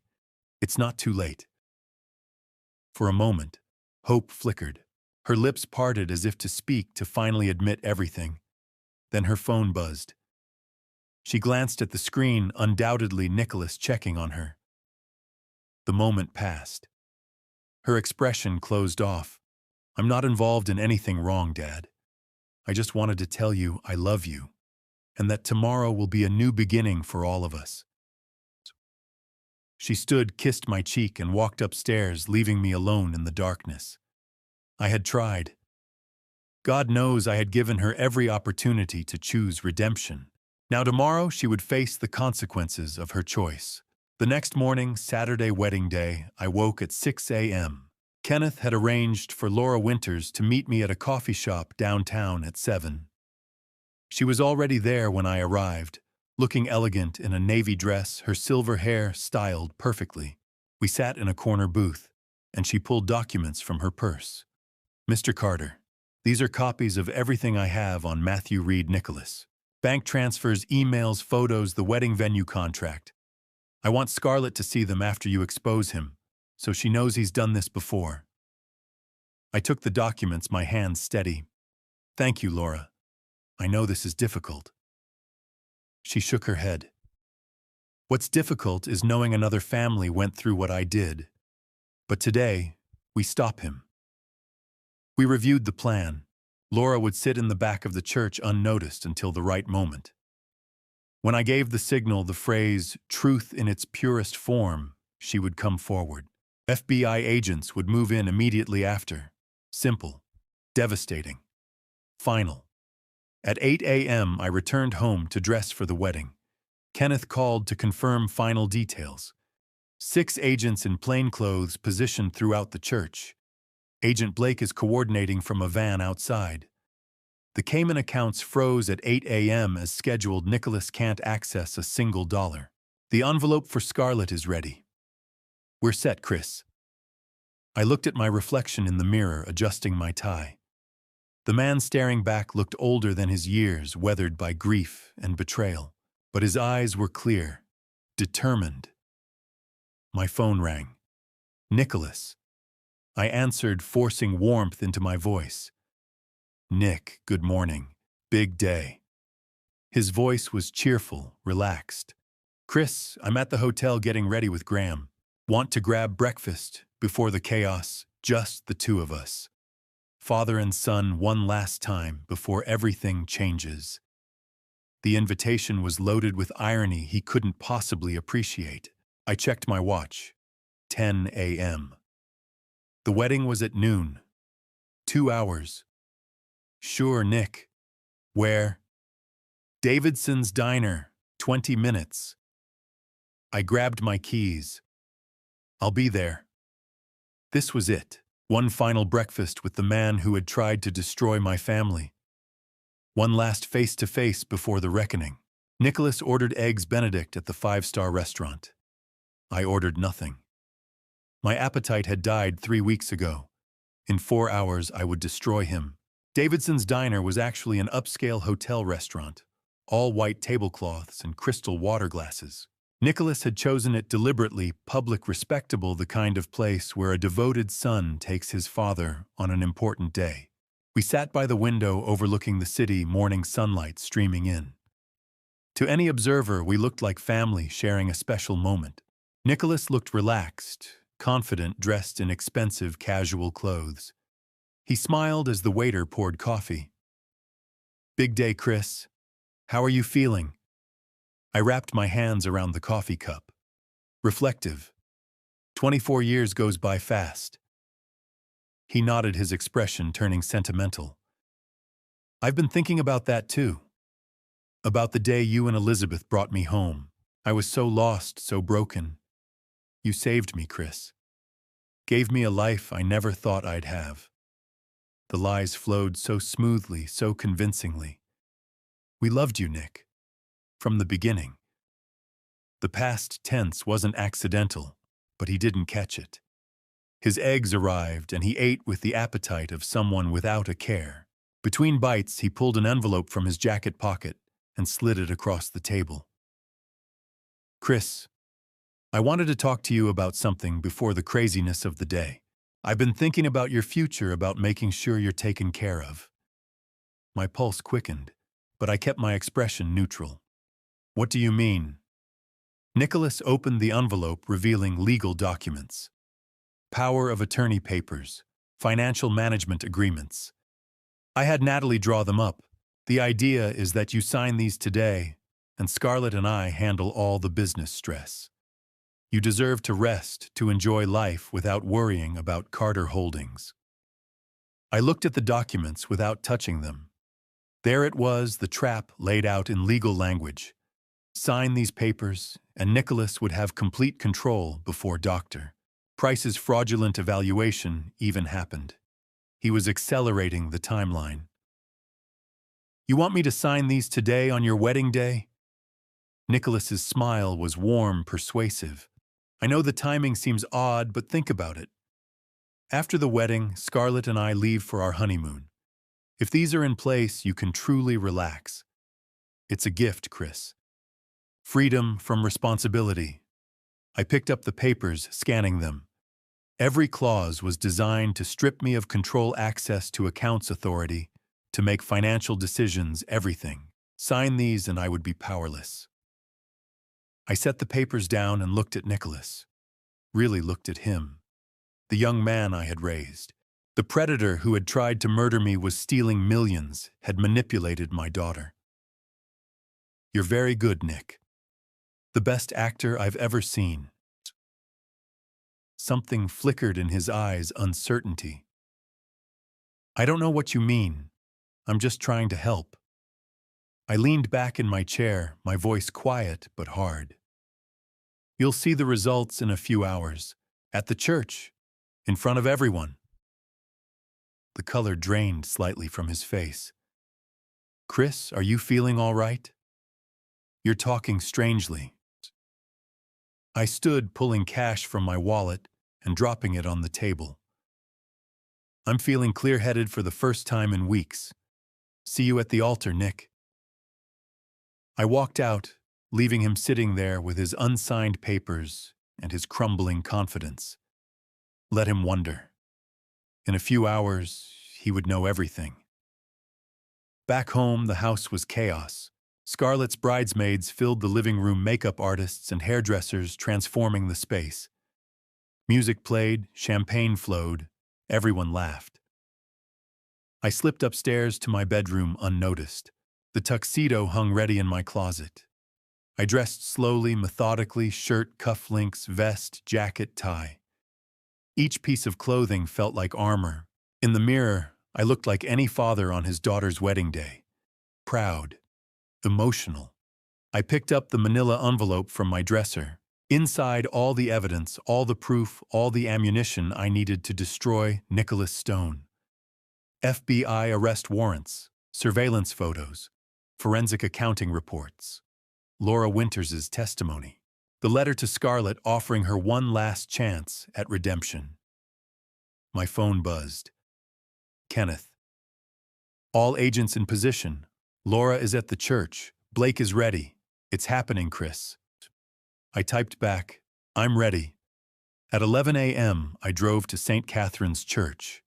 The parking lot was already filling with guests, everyone dressed in wedding finery, everyone smiling and excited.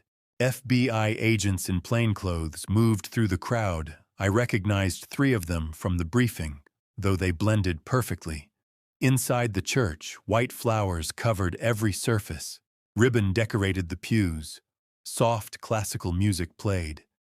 It was beautiful, exactly what Scarlett had dreamed of. And I was about to turn it into her worst nightmare. I found Laura Winters in the back row, dressed elegantly in navy blue, a wide-brimmed hat partially obscuring her face. She nodded at me slightly. Agent Monica Blake, disguised as a wedding guest in a lavender dress, stood near the side exit. 2 more agents flanked the main doors. One positioned himself near the altar, all waiting for my signal. Scarlett's wedding coordinator found me. Mr. Carter, Scarlett's asking for you. She's in the bridal suite. I followed her down a hallway to a private room where Scarlett stood in her wedding dress. She looked breathtaking, Elizabeth's daughter, beautiful and radiant. My heart broke all over again. Dad. She turned to me, tears already glistening in her eyes. Do I look okay? I crossed the room and took her hands. You look exactly like your mother on our wedding day. Beautiful. Perfect. She smiled through tears. I wish she could be here. She is, sweetheart. She's watching. And she loves you so much. I pulled her into a hug, holding my daughter perhaps for the last time before everything changed. Scarlett, I need you to know something. No matter what happens today, no matter what you see or hear, I love you more than anything in this world. That will never change. She pulled back, confusion crossing her face. Dad, you're scaring me. What's wrong? The wedding coordinator knocked. It's time. Guests are seated. I kissed Scarlett's forehead. Nothing's wrong, baby. Everything's exactly as it should be. We lined up for the processional. Music swelled. The doors opened. I offered Scarlett my arm and we began walking down the aisle. 300 guests stood turning to watch us. Flowers, music, smiles, and at the altar, Nicholas Stone waited in his tuxedo, Graham Wells beside him. Nicholas's eyes met mine across the distance, and for the first time since this began, I saw genuine fear in his expression. He knew. Somehow he knew something was wrong. But it was too late. The ceremony had begun. I walked my daughter down the aisle, knowing that every step brought us closer to the moment I would shatter her heart to save her life. The processional music swelled around us, beautiful and haunting. Scarlett's hand rested on my arm, trembling slightly. 300 faces turned toward us, smiling, some dabbing at tears. They saw a father walking his daughter toward her future. I was walking her toward the truth. The aisle seemed endless. White roses lined the path, their scent almost overwhelming. Sunlight streamed through stained glass windows, casting colored patterns across Scarlett's white dress. She looked ethereal, exactly like Elizabeth had looked when I had stood at an altar waiting for her. But at this altar, Nicholas Stone waited with sweat beading on his forehead. His eyes locked on mine, and I saw calculation behind the fear. Beside him, Graham Wells stood rigid, his actor's smile firmly in place, but his eyes darting nervously toward the exits. In the front row, Natalie Pierce sat with the bridesmaids, her expression smug and satisfied. She thought she had won. She had no idea that FBI agents surrounded her, that every escape route was blocked. We reached the altar. The music faded. The minister smiled warmly. Who gives this woman to be married? This was the moment. The traditional response would signal the ceremony to continue, would set in motion the fake marriage, the power of attorney activation, all the pieces of Nicholas's plan. Instead, I tightened my grip on Scarlett's hand and said clearly, loudly, "I do not." Confused murmurs rippled through the crowd. The minister blinked, uncertain. Scarlett turned to me, her face pale. "Dad, what?" Nicholas stepped forward, his voice strained. "Chris, what are you doing? This isn't the time for jokes." I released Scarlett's hand and moved to face the congregation, my back to the altar. 300 faces stared at me in confusion. I pulled the manila envelope from inside my jacket. This isn't a joke, Nicholas. This is justice." My voice carried through the sanctuary. 3 weeks ago, I discovered that my daughter and my adopted son have been conspiring to steal my fortune, declare me mentally incompetent, and imprison me in a nursing home. This wedding is a fraud designed to access family trust funds. Gasps erupted. People half rose from their seats. Scarlett made a choked sound behind me. Nicholas's mask cracked. "Chris, you're having some kind of episode.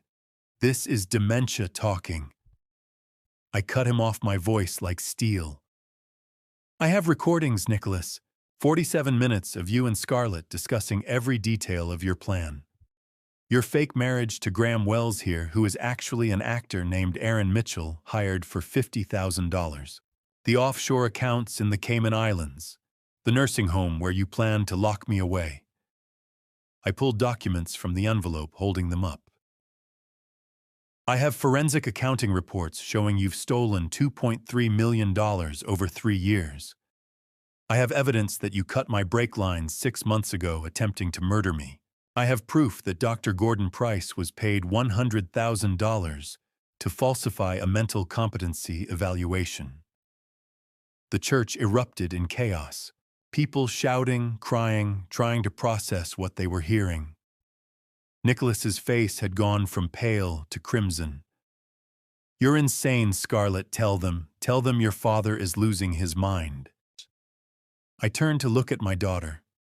She stood frozen in her wedding dress, tears streaming down her face, her bouquet fallen to the floor. "Scarlett, you can still choose the truth. Tell them what you and Nicholas planned. Her mouth opened, but no words came.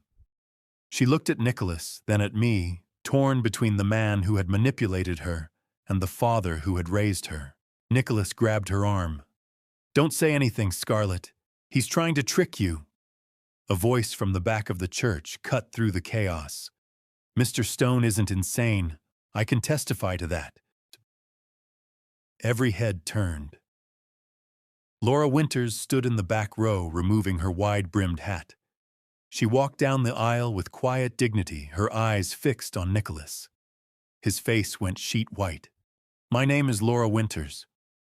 2 years ago, I met a man named Matthew Reed in Boston. He courted me, proposed to me, and stole $400,000 from me. Then he vanished 3 days before our wedding." She reached the altar and looked directly at Nicholas. "Matthew Reed and Nicholas Stone are the same person. I have photographs, bank records, and a signed wedding venue contract to prove it." Nicholas backed away, shaking his head. "I don't know this woman. She's confused, mistaken." Laura pulled a photograph from her purse and held it up.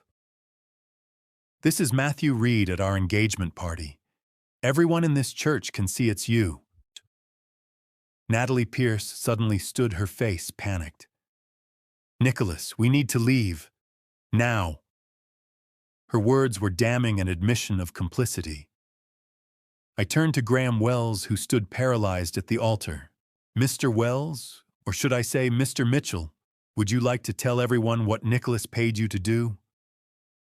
Graham looked at Nicholas, at the crowd, at the FBI agents he had finally spotted. His shoulders sagged in defeat.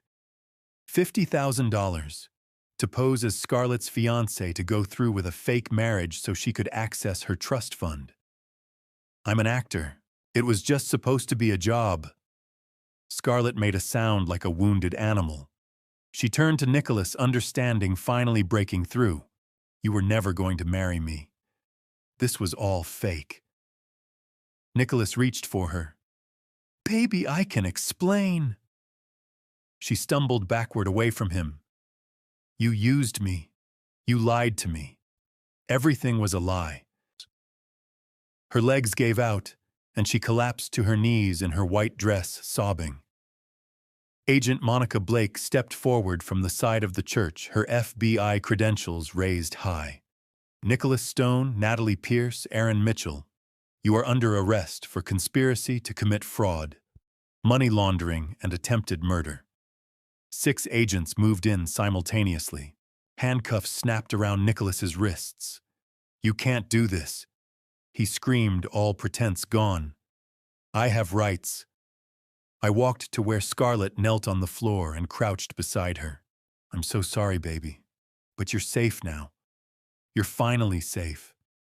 FBI agents moved down the aisle like shadows materializing. 300 guests sat frozen in shock. The sanctuary had transformed from a place of celebration to a crime scene in mere minutes. Agent Monica Blake led the operation with military precision, her team moving in coordinated silence. Nicholas struggled against the handcuffs, his face contorted with rage. "This is illegal. I want my lawyer, Chris. You'll pay for this. You're destroying your own daughter." 2 agents flanked Natalie Pierce, who had gone pale and silent, her earlier confidence evaporating as handcuffs clicked around her wrists. She shot a venomous look at Nicholas. "You said this was foolproof. You said he was too trusting to ever suspect." Nicholas ignored her, still screaming at me. "Everything I did was for this family, for Scarlett. You're the villain here, Chris. A bitter old man who can't accept that his time is over." A 3rd team of agents entered through the side door, escorting Dr. Gordon Price, who had been apprehended in the parking lot attempting to flee. His face was ashen, his expensive suit rumpled. The minister stood at the altar, his Bible still open, looking completely bewildered. Agent Blake approached Scarlett, who still knelt on the floor in her wedding dress, makeup streaked with tears. "Miss Carter, I need you to come with us for questioning. You have the right to remain silent." Scarlett's voice was barely audible. Am I under arrest? Blake's expression softened slightly. Not at this moment, but you are a person of interest in an ongoing federal investigation. We need your cooperation. I watched as another agent helped Scarlett to her feet. She looked at me then, and the hurt in her eyes was a knife to my chest. You knew. All this time you knew, and you let me walk down that aisle. You let me stand at that altar believing. Her voice broke. How could you? I stepped closer, but she backed away. I gave you chances, Scarlett. 3 chances to tell me the truth. That night in my study when you almost confessed. The midnight conversation when you chose to defend Nicholas instead. The text message last night. Every time you chose him over the truth. Her face crumpled. Because I was scared. Because I didn't know how to tell you that I'd already done terrible things. Nicholas's voice cut across the church. Scarlett, shut up. Don't say another word without a lawyer. Agent Blake pulled a tablet from her bag and held it up so Scarlett could see the screen. Miss Carter, before you decide how to proceed, I think you should see these. She swiped through photographs. Nicholas and Natalie kissing in a parking garage. Nicholas and Natalie entering a hotel together. Nicholas and Natalie at a restaurant holding hands looking like lovers. Scarlett stared at the images, her face cycling through disbelief, horror, and devastation. No, that's not, he wouldn't. Agent Blake swiped again, showing text message transcripts. Scarlett read them silently, her hands beginning to shake. I knew what she was seeing. Nicholas calling her an idiot. Natalie laughing about how easily Scarlett had been manipulated. Their discussion of leaving her to face federal charges alone while they fled to Singapore. He was sleeping with Natalie. Scarlett's voice was hollow. The whole time, my maid of honor, my best friend Blake, nodded. For at least 18 months. They planned to leave together 2 days after the wedding. You were never part of their escape plan, Miss Carter. You were the scapegoat. Scarlett looked at Nicholas, who had finally stopped struggling. Their eyes met across the church. Tell me it's not true, she whispered. Tell me you loved me. Tell me something about us was real. For a moment I thought Nicholas might show some shred of humanity. Instead, he smiled cold and cruel. You were useful, Scarlett. That's what you were. A way into your father's money. Did you really think I loved you? Look at yourself. You're weak, pathetic, exactly like your father. You made it so easy. The words hung in the air like poison. Scarlett's expression went blank, shock beyond tears, just empty devastation. Agent Blake guided Scarlett to a pew away from the chaos. I followed, sitting on Scarlett's other side. Blake pulled out official documents. You're facing potential federal charges: conspiracy to commit fraud, conspiracy to commit elder abuse accessory to money laundering. If convicted, you could face 15 to 20 years in federal prison. Scarlett made a sound of pure anguish. Blake continued. However, the prosecutor is willing to offer you a deal. Full cooperation, testify against Nicholas Stone, provide all information you have about the conspiracy, help us recover stolen assets. In exchange, the federal charges are reduced to probation and community service. No prison time. I pulled an envelope from my jacket, a different one than I'd shown the congregation. Scarlett, there's something else you need to see. I removed a printed airline reservation. 1 ticket to Grand Cayman, departing 2 days from now. 1 passenger, Nicholas Stone. No ticket for you. He was leaving you behind. She stared at the paper, tears streaming silently down her face. He was really going to abandon me. Leave me to go to prison while he ran away with Natalie. I nodded. You were never his partner, sweetheart. You were his victim. Just like Laura Winters. Just like me. Blake gave Scarlett a moment, then spoke again. Miss Carter, I need your decision. Will you cooperate with the federal investigation? Scarlett looked at Nicholas, who was being led toward the church's side exit in handcuffs. He turned back once his face twisted with contempt. You're pathetic, Scarlett. I hope you rot. She watched him disappear through the door, then turned to Blake with something like steel entering her voice. I'll cooperate. I'll tell you everything. Every conversation, every transaction, every lie. I'll testify against him in court. I want Nicholas Stone to pay for what he's done. Blake nodded with approval. That's a brave choice, Miss Carter. I reached for Scarlett's hand, but she pulled away. Don't, Dad. Not yet. I'm cooperating, but that doesn't erase what I did to you. I don't deserve your forgiveness. Before I could respond, Agent Blake pulled up another file on her tablet. Miss Carter, there's one more thing you should know about Nicholas Stone. We believe he's connected to a death in Seattle in 2015. A woman named Margaret Chen, who died after he stole $800,000 from her. Scarlett's eyes widened. You think he killed someone? Blake's expression was grave. The investigation is ongoing.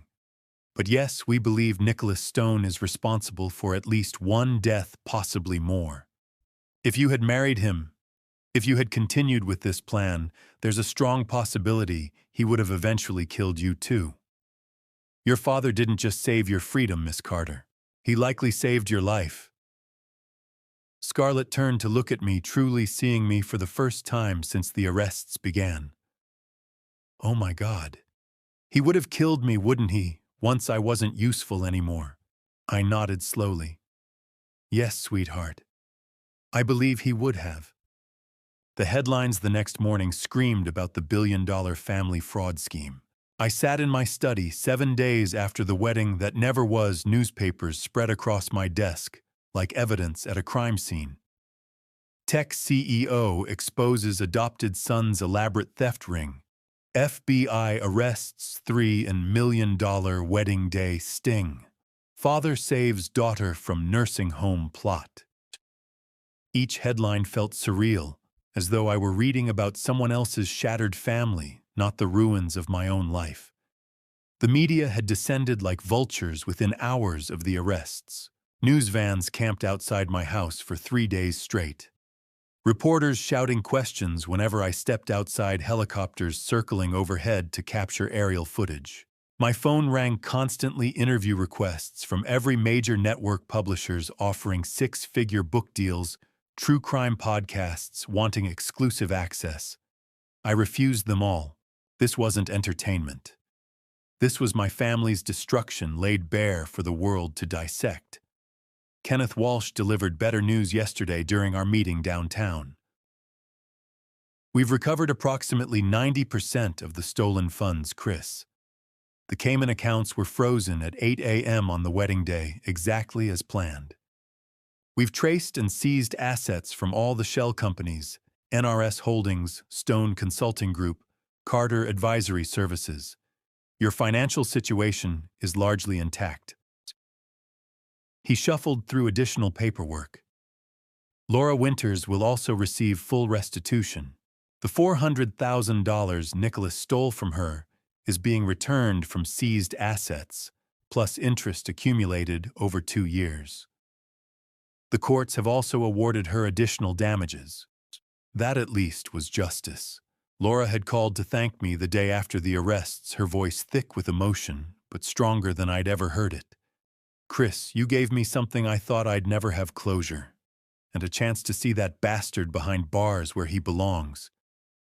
I told her it wasn't revenge we'd achieved. It was accountability. She laughed bitterly. Sometimes they're the same thing, and sometimes that's perfectly fine. The criminal proceedings moved with surprising speed. Nicholas faced 15 federal charges and 3 state charges: wire fraud, money laundering, conspiracy to commit elder abuse, identity theft, interstate transportation of stolen property, attempted murder through the brake line, sabotage. Each charge carried years of potential prison time. His expensive attorney, brought in from New York, tried desperately to negotiate. He suggested mental illness defenses, claimed Nicholas had a traumatic childhood, before his adoption offered character witnesses. But Agent Monica Blake had built an ironclad case. Forensic